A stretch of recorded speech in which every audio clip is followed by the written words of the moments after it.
Fala galera, sejam bem-vindos a mais um episódio do MT News, eu sou o Gabriel Nogueira. Vamos lá falar tudo o que aconteceu nessa última semana do Nada Pedala e Corre junto ou separado. Antes de seguir para o episódio falar dos nossos patrocinadores, então agradecer aí a Felt, a Album, a Blue Seventh, a Feed Zone, a Plant Power, a Outlive e a Rosa V. Estou com a minha camisa da Rosa V aqui, daqui a pouco mostrar para vocês um pouco dos produtos que eu já recebi e já testei.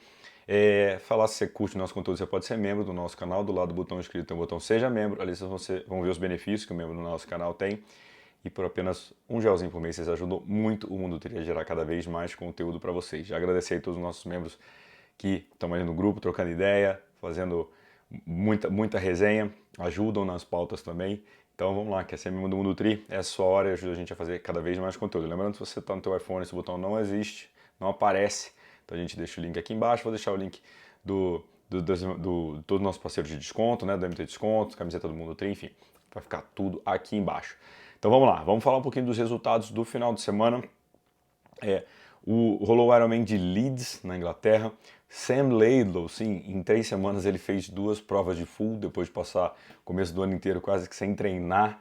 E de repente não, né? Conseguiu, o corpo está encaixando de novo. Ele foi campeão do Challenge Roth e agora foi campeão também do Ironman de Leeds, com tempo de 8:10:08. Um pedal muito duro ali, muito duro. Então vocês conseguem ver esse tempo mais alto. Sam Laidlow, como eu falei, 8:10:08. Nathan Gerber, 8:24:43, então meteu 14 minutos no segundo colocado. E Harry Palmer, 8:28:42. Sam Laidlow precisava terminar uma prova da bandeira Ironman para validar a sua vaga para o Mundial de início. E acho que agora está esquentando os motores na hora certa e vem muito forte para o Mundial. Eu quero saber a opinião de vocês. Como que vocês acham que o Sam Laidlow vai para Nice, se ele é o favorito, na opinião de vocês, lembrando que ele foi campeão lá desta prova. Bom, rolou o Ironman 70.3 de Boise nos Estados Unidos. No masculino, Sam Appleton, mais uma vitória para ele que é o experiente aí, que ele fala One for the Old Dogs, 3:40:32 com Jackson Landry em segundo e Justin Riley em terceiro. Riley ou Riley? Acho que é Riley. Em terceiro, o brasileiro André Lopes estava na prova, foi 7º colocado com tempo de 3:47:15. Daqui a pouco vai estar aqui no Brasil para o 70.3 do Rio. Do feminino deu ela, a canadense Paula Findlay com 4:01:50, com Danielle Lewis em segundo e Jodie Stimpson em terceiro. Rolou a etapa inaugural do Super Tri no Canadá e deu Alex E, depois da temporada dedicada, né, começo do ano dedicado à maratona, que ele fez a maratona de Londres, está voltando para o triatlon e já mostrou que está em forma, então ele foi o grande campeão no masculino. Já no feminino foi a belga Julian Vermeulen. Então, agora a próxima etapa do Super Tri segue para Chicago no dia 23 de agosto, tá? Demora um tempinho ainda. Bom, falar tudo o que aconteceu semana passada foi bastante agitada, então a gente teve aí uma notícia um pouco surpreendente, mas que Annie Hogg, que tinha feito, né, largou no Ironman Vitória Gasteiz, não terminou a prova e simplesmente sumiu. Não tínhamos notícia de nada, ninguém postava nada, tornando memes na internet, tipo, onde está Annie Hogg, até que ela oficializou, infelizmente, a sua aposentadoria aos 42 anos de idade. Bom, um pouquinho do currículo da Annie Hogg, por isso que eu trouxe, porque eu fiz um vídeo, né, no dia, mas agora eu queria falar um pouquinho mais sobre isso. Então ela participou dos Jogos Olímpicos de 2012 em Londres, 2016 no Rio, foi campeã do ranking da PTO em 2023 e 2022, foi campeã do Ironman, do Mundial de Ironman no Havaí em 2019, foi prata em 2023 e foi bronze em 22 e 21. Ela também foi 2 vezes vice-campeã mundial na hoje World Triathlon, né, mas na época ITU. Então tem bastante. Isso aqui tá bem na bio dela no Instagram. Você pega o Instagram ali, tá isso ali definido. Então o post dela foi bem curto, o famoso curto e grosso. Vou traduzir, vocês estão vendo na tela em inglês. Mas se as baterias físicas e mentais estiverem descarregadas, é hora de ir. Os últimos 2 anos foram uma luta enorme em termos da minha saúde física e de manter a força mental para sempre lutar para voltar. No último final de semana, na corrida, minha força de vontade simplesmente não era forte o suficiente para vencer essa batalha contra o meu corpo. Ela também é recordista na distância full, então o tempo de 8:02:38 foi obtido por ela no ano passado em Roth. Então ela segue sendo a atleta mais rápida da história na distância full.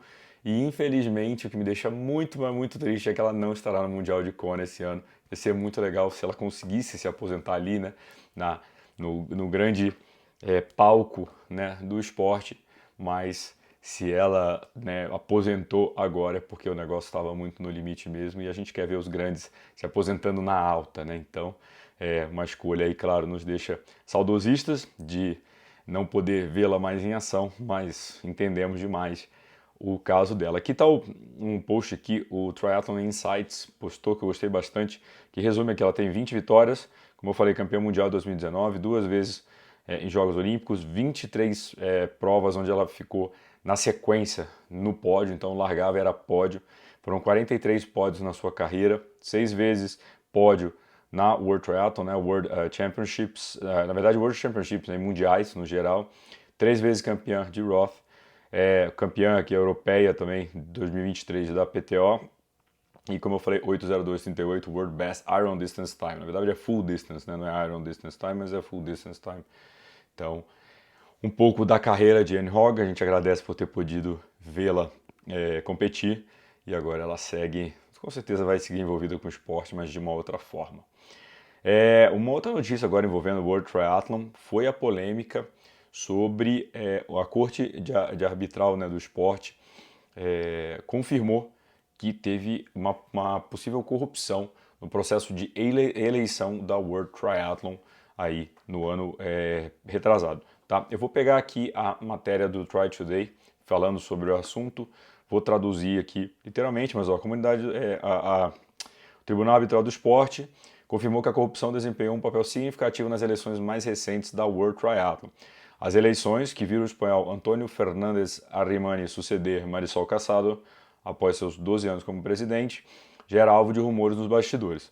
Alegação de manipulação interna e campanhas de difamação direcionadas circularam na época, com muitos candidatos aí sendo desacreditados por vazamentos estratégicos de mídia. Tá? No caso da decisão da corte, existia já uma lista de favoritos pré-determinada que influenciou o resultado das eleições. Então, alguns delegados aí que votaram manifestaram admitindo que foram pressionados, e alguns de forma muito forte, a votar de acordo com essa lista. Em alguns casos, alguns candidatos foram até incentivados a se retirar os incentivos alternativos oferecidos em troca. Propina. A crença de longa data de que a Federação Nacional volta de forma independente e democrática foi completamente desmantelada por essas revelações. Então, o que vai acontecer agora, né, ainda não se sabe se o presidente vai se defender ainda como presidente ou se vai se afastar para poder dar seguimento à defesa dele ou se novas eleições serão solicitadas, né?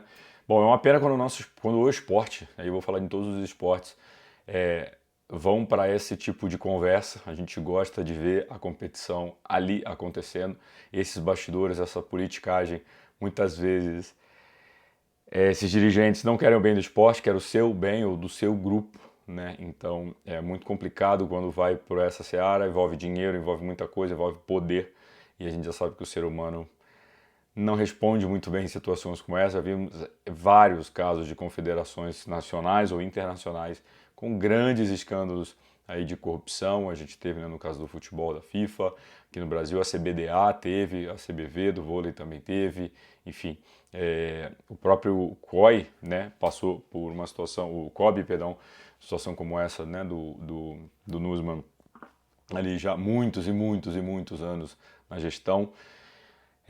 Agora começando a ter eleições, né, com um prazo de renovação constante, enfim, né, começando a ter uma regulamentação, uma regra um pouco mais moderna, né, em relação a isso. Mas quando a gente vê o nosso órgão máximo do triatlon, que responde, por exemplo, ao COI, que está ligado aos Jogos Olímpicos, enfim, tudo isso com corrupção, com esse tipo de coisa dentro, é muito preocupante. Vamos guardar os próximos passos disso, entender os impactos reais também para o nosso esporte.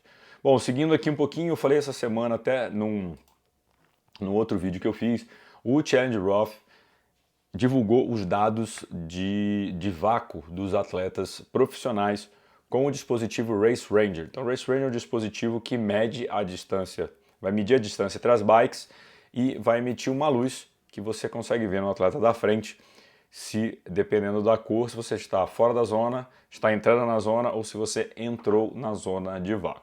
O atleta, quando entra na zona de vácuo, é obrigado a fazer a ultrapassagem. Então, por isso, se não fizer, você deve ser punido, essa é a regra. Então, eles mostraram isso. O que aconteceu, quem ficou no vácuo, quem fez esse processo que eles falam, né? Quando você entrou na zona do vácuo e não fez ultrapassagem, é o famoso ioiô, então você vai e volta. Então eles botaram uma planilha, eu vou deixar a planilha para vocês aqui embaixo, tá? Para vocês darem uma olhada.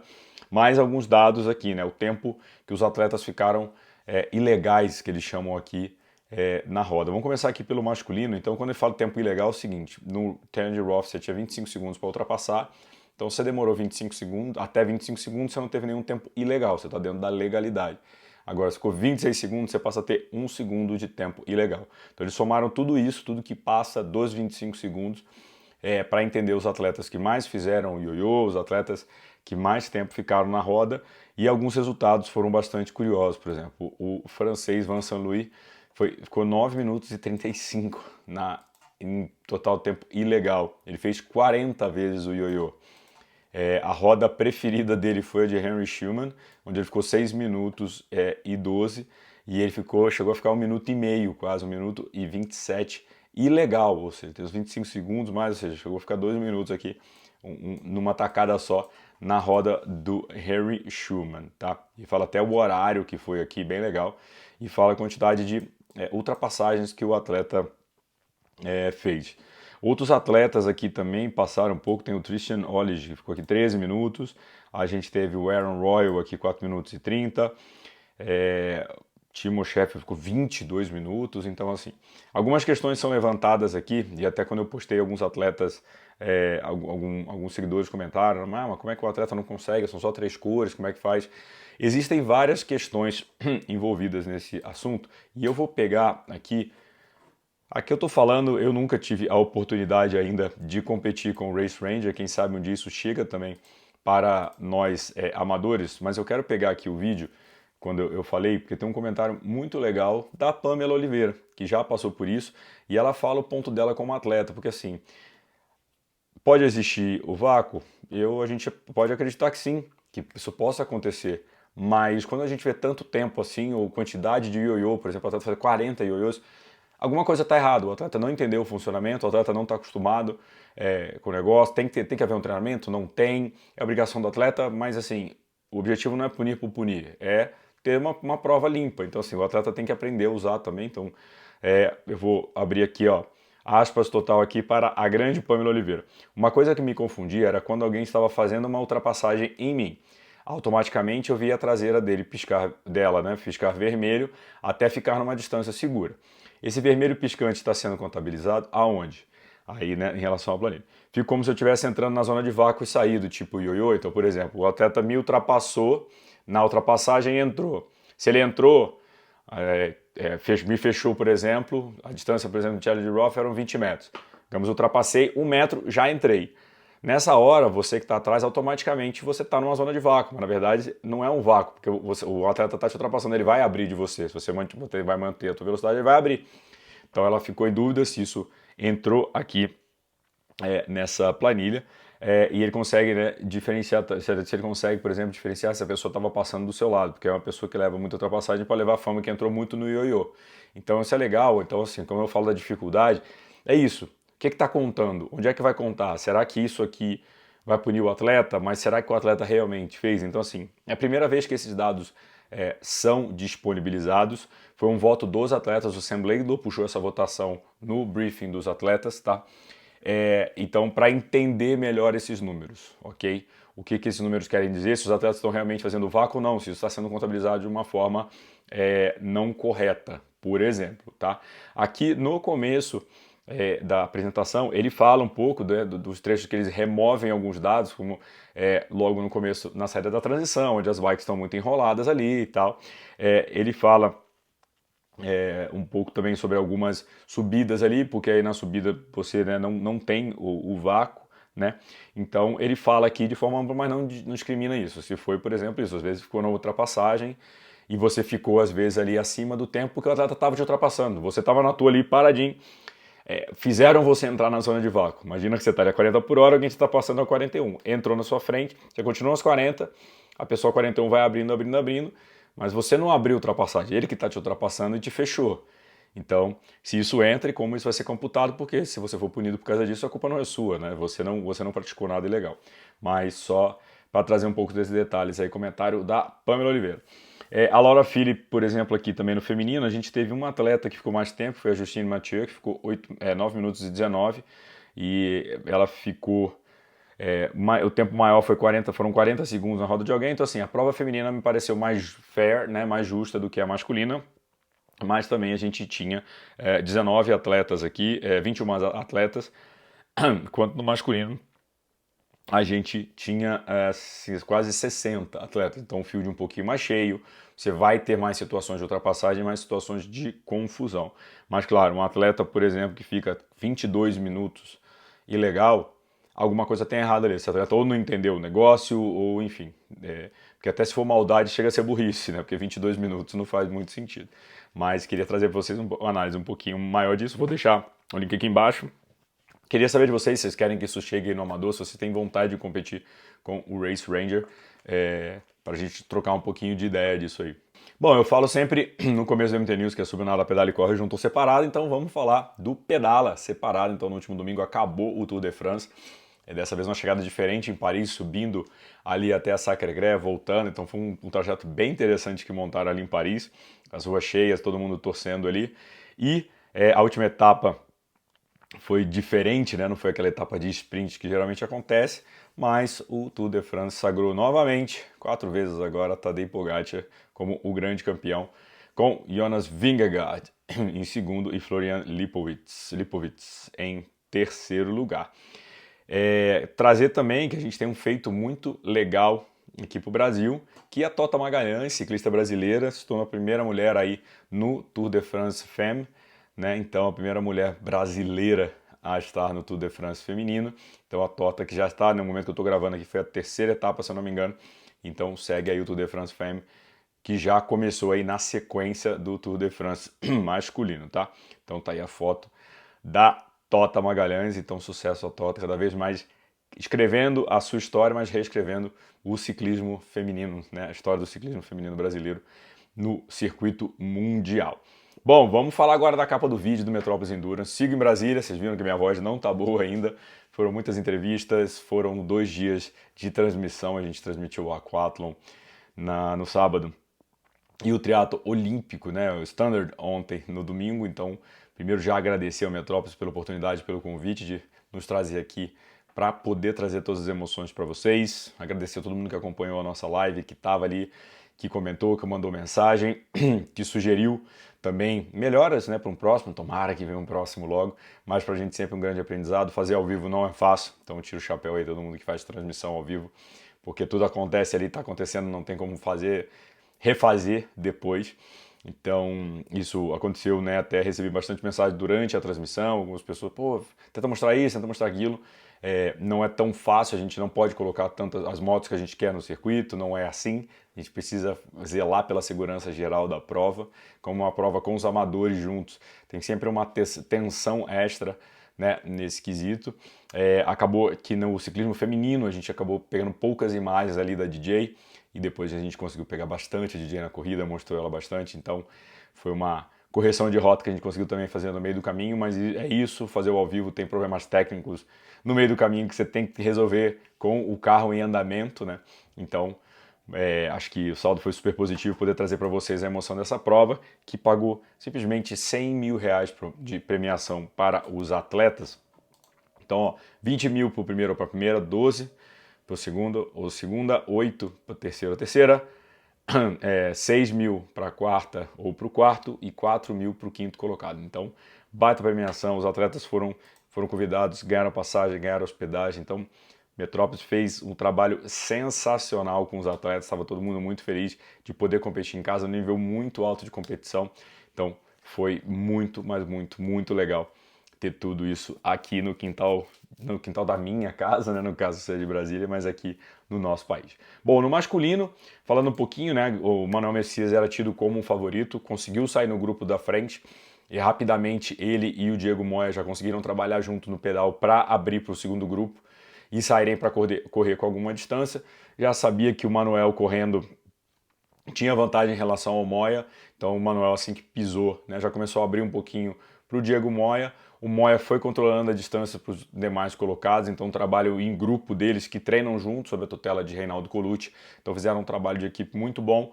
Venceu o Manuel Messias com a melhor corrida do dia, com o Diego Moya em segundo. Em terceiro lugar, Antônio Bravo, que estava voltando de lesão, né, voltou de lesão recentemente, estava conseguindo encaixar os treinos, foi o terceiro colocado. Provaço do Bravo também. Em quarto lugar, Luciano Tacconi, sempre ele falou que estava lento, que não era ainda, né, que tem muito tempo que eu não faço prova de standard e tal, beliscou um quarto lugar e João Teixeira fechou o top 5 aí da premiação. Já no feminino, uma aula de Jennifer Arnold, ela era a grande favorita, era esperada uma vitória da DJ, mas ela nadou na frente, pedalou na frente e correu na frente, fez uma prova sozinha ali, cara no vento, fazendo muita força, e a DJ honrou as expectativas, posso dizer assim, né, as expectativas de vitória, veio, venceu, dando show, né? No segundo grupo, aí da segunda colocada para trás, depois conversando também na hora da transmissão, a gente tinha uma moto pro masculino e uma moto pro feminino, e a gente não consegue pegar muito o que está acontecendo atrás por causa dessas questões, como eu falei, de segurança, a gente não poder botar tanta moto assim no circuito, mas depois conversando com os atletas pós-prova, falando com a Pietra Meneghini principalmente, as atletas femininas saíram mais abertas ali da natação. No pedal, o grupo feminino, né, ficou mais na frente, a Pietra saiu um pouco mais atrás, depois conseguiu conectar esse grupo das meninas, trabalhando forte para poder chegar na transição. Então chegaram na transição várias mulheres, a gente acabou não assistindo isso, eu e o Felipe, que a gente estava ali na cabine, a gente não conseguiu ver esse momento que as atletas chegaram na transição juntas. A gente acabou pegando uma outra atleta que chegou, que foi a Malu Simão, achava que ela que era a segunda colocada, mas na verdade não, já tinha passado um grupo, porque foi liberado o vácuo entre amadores e profissionais, homens e mulheres, então às vezes chegava um grupo grande, a gente não conseguia ver direito ali quem estava chegando, então esse grupo feminino saiu ali junto para correr, e entre elas Romina Biagioli, a argentina, que teve nos Jogos de Paris, agora treinada por Luciano Tacconi, fez a melhor corrida desse grupo e garantiu a segunda colocação, chegando mais ou menos 3 minutos depois da DJ. A Gigi Lacerda foi o bronze, a Amanda Moro fechou na quarta colocação e a Sofia Gelati na quinta posição. Então, essas atletas aí todas especialistas na curta distância, né? Então, fazendo aí um provaço e fechando o top 5. A Pietra, que eu citei, ficou na sexta colocação, mas estava muito satisfeita também com essa dinâmica, que por causa da natação ela acaba perdendo um pouco de tempo às atletas, mas a prova dela é um pouco mais meia para longa distância, mas que figurou bem ali na ponta. Beleza? Como eu falei, a gente acabou não conseguindo pegar cenas do pedal da DJ, mas depois a gente conseguiu mostrar muito ela correndo soberana ali para se consagrar a primeira campeã do Metrópolis Endurance, e Manuel Messias aí também escrevendo o nome da história como o primeiro campeão do Metrópolis Endurance. Parabenizar todo mundo que fez a prova ou as provas, né? Fez o aquatlon ou fez a maratona aquática, e às vezes também competiram no domingo, fizeram os triatlons também. Então parabéns a todo mundo, muito legal a festa que aconteceu aqui. Que venha mais, e de novo agradecer ao Metrópolis pela oportunidade. Bom, simbora que a semana está só começando, muita coisa para fazer, e vamos embora. Daqui a pouco trago novidades para vocês. Valeu, boa semana e bons treinos.